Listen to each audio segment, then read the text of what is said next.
തട്ടിപ്പുകാർ ആരെയും വെറുതെ വിട്ടില്ല. ഏറ്റവും ദയനീയമായ കാര്യം മുണ്ടക്കൈ ചൂരൽമല ഉരുൾപൊട്ടൽ ദുരന്തബാധിതരെയും ഇവർ പറ്റിച്ചു എന്നതാണ്. 20-ലധികം ദുരന്തബാധിതരാണ് പാതിവില തട്ടിപ്പിനിരയായി പരാതിയുമായി രംഗത്തെത്തിയത്. ദുരന്തത്തിനു ശേഷം ലഭിച്ച ധനസഹായം ഉപയോഗിച്ചാണ് പലരും പാതിവിലയ്ക്ക് ഇരുചക്ര വാഹനങ്ങളും മൊബൈൽ ഫോണിനും ഗൃഹോപകരണങ്ങൾക്കുമൊക്കെയായി പണം നൽകിയത്. ദുരന്തബാധിതരെ കൂടി പറ്റിച്ചു കളഞ്ഞു അവർ. അക്ഷയ കേന്ദ്രത്തിൽ ഇങ്ങനെ സ്കൂട്ടർ പൈസ വിലക്ക് കൊടുക്കുന്നുണ്ട്.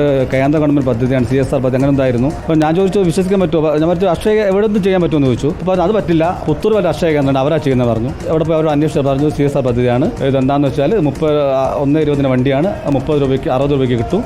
പിന്നെ എന്താണെന്ന് വെച്ചാൽ ഒരു 2-3 മാസം അവധിയാണ് പറഞ്ഞത്. അത് പറഞ്ഞപ്പോൾ അവർ പറഞ്ഞു ഇത്ര പൈസ അടക്കണം എന്ന് പറഞ്ഞു, DD എടുത്ത് അയക്കണം എന്ന് പറഞ്ഞു. പ്രൊഫഷണൽ സർവീസസ് ഇന്നോവേഷൻ അക്കൗണ്ടിലേക്ക് അത് അയച്ചു കൊടുത്തു. ഇനി ഇവർ 5 ഇവർക്ക് സർവീസ് ചാർജ്, അക്ഷയ കേന്ദ്രത്തിൽ സർവീസ് ചാർജ്. അപ്പോൾ നമ്മൾ അത് അയച്ചു കൊടുത്തു. അപ്പോൾ വരുന്നവർ അവർ പറഞ്ഞതെന്ന് വെച്ചാൽ നിങ്ങളൊരു കാര്യം ചെയ്യും, ഒരു മാസം കഴിഞ്ഞാൽ നിങ്ങളെ വിളിച്ചു കഴിഞ്ഞാൽ വന്നൊരു അഗ്രിമെൻറ്റ് സൈൻ ചെയ്യണമെന്ന് പറഞ്ഞു. അപ്പോൾ ഞാൻ ഒരു മാസം കഴിഞ്ഞ് വിളിച്ചു, 2 മാസം കഴിഞ്ഞ് വിളിച്ചു. ഒരു ഫോൺ എടുത്തപ്പോൾ ആയില്ല അറിയൂ. കാരണം ഇയാൾ പിടിച്ചു എന്നുള്ള അനന്തകൃഷ്ണനെ പിടിച്ചു എന്ന് പറഞ്ഞു കഴിഞ്ഞാൽ ഞാൻ അവിടെ അന്വേഷിക്കാൻ പോയി. അപ്പോൾ ഇവർ പറഞ്ഞു ഇങ്ങനെയാണ് സംഭവം ഉള്ളത്, പേടിക്കേണ്ട ആവശ്യമില്ല, എന്തായാലും പൈസ റിലീസാവും, നിങ്ങൾക്ക് പരാതി കൊടുക്കാൻ പാടില്ല, മാസം ലാസ്റ്റ് ആകുമ്പോഴേക്ക് പൈസ അല്ലെങ്കിൽ സ്കൂട്ട് കിട്ടുമെന്ന് പറഞ്ഞു. അപ്പോൾ ഞാൻ ചോദിച്ചു അവരോട് എനിക്ക് അഗ്രിമെൻറ്റ് എവിടെയെന്ന് വെച്ചു. പൈസ തന്നെ അഗ്രിമെൻറ്റ് തരാമെന്ന് പറഞ്ഞില്ലേ, അത് നിങ്ങളെ വിളിച്ചിട്ട് എടുത്തില്ല പറഞ്ഞു. അക്ഷയ കേന്ദ്രത്തിൽ ചെയ്യുന്നത് നമുക്കിനെപ്പറ്റി അറിവൊന്നുമില്ല, നമ്മൾ സാധാരണക്കാർ ഇതിനെപ്പറ്റി അന്വേഷിക്കാനൊന്നും പോകുന്നില്ല. ഞാൻ ഇന്നലെ പോലും പറഞ്ഞാൽ തന്നെ അവർ പറഞ്ഞു എന്തായാലും കിട്ടും, ഈ മാസം അവസാനം കിട്ടും, കേസ് കൊടുത്തു കഴിഞ്ഞാൽ അയാൾ പുറത്തിറങ്ങണം, പുറത്തിറങ്ങിയ ശേഷം മാത്രമേ ഇത് ചെയ്യാൻ പറ്റുമെന്നാണ് പറയുന്നത്. അപ്പോൾ അന്നേരം പോലീസ് അവിടുന്ന് പോലീസുകാർ പറയുന്നത് നിങ്ങൾ വെറുതെ കിട്ടുമെന്ന് വെച്ചിട്ട് പോയതല്ലേ എന്ന്. അപ്പോൾ നമ്മളത് കേട്ടെന്ന് പോകുന്നു. അപ്പോൾ ഞാൻ അവരോട് ചോദിച്ചു CSR ഫണ്ട് എന്ന് പറഞ്ഞാൽ ഗവൺമെൻറ് ഫണ്ടാണ്, അതാർക്കും ഏതൊരു പൗരനും അവകാശപ്പെട്ട സാധനമാണ് CSR ഫണ്ട്, അത് കിട്ടുമെന്ന് പറഞ്ഞാൽ നമ്മൾ പോകും, അത് സ്വാഭാവിക. ദുരന്തബാധിതരെയും പറ്റിച്ചുവെന്നാണ് ദീപക് മോഹൻ ചേരുന്നുണ്ട് കൂടുതൽ വിവരങ്ങളുമായി. ദീപക്, ആരെയും വെറുതെ വിട്ടില്ലല്ലേ, ദുരന്തബാധിതരെയും പറ്റിച്ചു. അവർക്ക് കിട്ടിയ നഷ്ടപരിഹാര തുകയിൽ നിന്നെടുത്തല്ലേ ഈ പണം കൊടുത്തിട്ടുണ്ടാവുക ദീപക്? തീർച്ചയായും അരുൺകുമാർ, ഈ ഉരുൾപൊട്ടൽ ദുരന്തബാധിതരായ ആളുകൾ ദുരന്തത്തിന് ശേഷം അവിടെ നിന്ന് ജില്ലയിൽ പലയിടങ്ങളിലായി വാടക വീടുകളിലാണ് മാറി താമസിച്ചിരുന്നത്. ഇതിൽ മിക്ക ആളുകളും മുണ്ടക്കൈ ചൂരൽമല മേഖലകളിലൊക്കെയുള്ള തേയിലത്തോട്ടത്തിലെ തൊഴിലാളികളാണ്. ഒപ്പം കാർഷിക ആവശ്യങ്ങൾക്കായി ആ ഭാഗത്തേക്കൊക്കെ യാത്ര ചെയ്യേണ്ട ആളുകളാണ്. മാത്രമല്ല ചൂരൽമലയിലേക്ക് ഇപ്പോൾ ബസ് സർവീസുകളൊക്കെ കുറവാണ്. ആ സമയത്താണ് ഈ കാര്യങ്ങൾ മുതലാക്കി പാതിവില തട്ടിപ്പുമായി ഈ സംഘം രംഗത്തെത്തിയത്.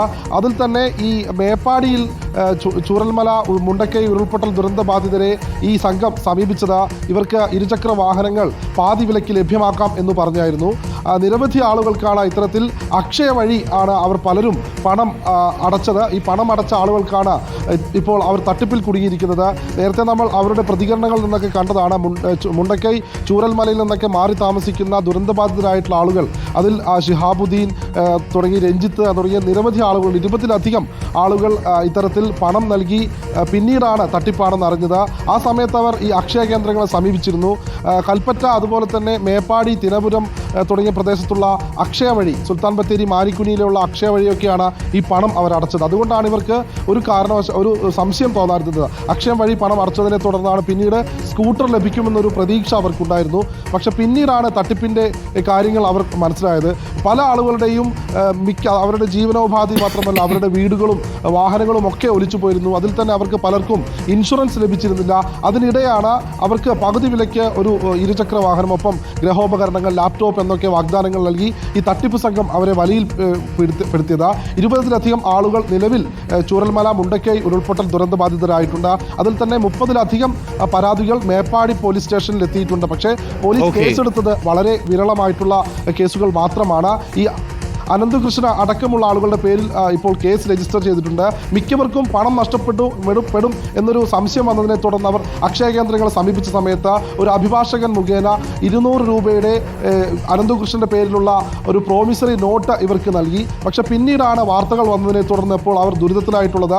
മിക്കവരും അവർക്ക് ലഭിച്ച സഹായധനങ്ങൾ, അതായത് ഈ ദുരന്തത്തിനെ തുടർന്ന് പല ആളുകളിലും പല സംഘടനകളിൽ നിന്നുമൊക്കെ നിരവധി സഹായങ്ങൾ, ധനസഹായങ്ങൾ ദുരന്തബാധിതർക്ക് ലഭിച്ചിരുന്നു. ആ പണമെല്ലാം ഉപയോഗിച്ചാണ് ഇവർ ഈ ഇരുചക്ര വാഹനങ്ങളൊക്കെ വാങ്ങാനായി പാതിവില എന്നുള്ള രീതിയിൽ 65,000-ലധികം രൂപ അടച്ചത്. ആ പണമാണ് ഇപ്പോൾ അവർക്ക് നഷ്ടപ്പെട്ടത്. നിലവിൽ ഈ പറയുന്ന ആളുകൾ പോലീസിൽ പരാതി നൽകിയിട്ടുണ്ട്. വയനാട്ടിൽ ഇതുവരെ, അതായത് ഇന്നലെ വൈകിട്ട് വരെ 285-ലധികം പരാതികൾ സുൽത്താൻ ബത്തേരി പോലീസ് സ്റ്റേഷനിൽ നിന്ന് മാത്രം ഉണ്ടായിരുന്നു. പക്ഷേ ഇന്നലെ രാത്രിയോടുകൂടി നമുക്ക് ലഭിച്ച വിവരം മാനന്തവാടി ഒപ്പം സുൽത്താൻ ബത്തേരി പോലീസ് സ്റ്റേഷനുകളിൽ ഈ 2 സ്റ്റേഷനുകളിൽ നിന്ന് മാത്രമായി 400-ലധികം പരാതികൾ ഇപ്പോൾ വന്നിട്ടുണ്ട്. നിലവിൽ ഈ ശരി. ദുരന്തബാധിതരാണ് ഏറ്റവും കൂടുതൽ ചൂഷണത്തിന് വിധേയരായിട്ടുള്ള ആളുകൾ. ശരിയാണ് ദീപക്. ദുരന്തബാധിതരെയും തട്ടിപ്പുകാർ വെറുതെ വിട്ടില്ല. അവരുടെ നഷ്ടപരിഹാരം എല്ലാം നഷ്ടപ്പെട്ടു നിൽക്കുന്ന മനുഷ്യർക്ക് സർക്കാർ കൊടുത്ത ധനസഹായം പോലും ഈ പദ്ധതിയിലേക്ക് അവർ നിക്ഷേപിച്ചു. ഒടുവിൽ അവരെയും പറ്റിച്ചു.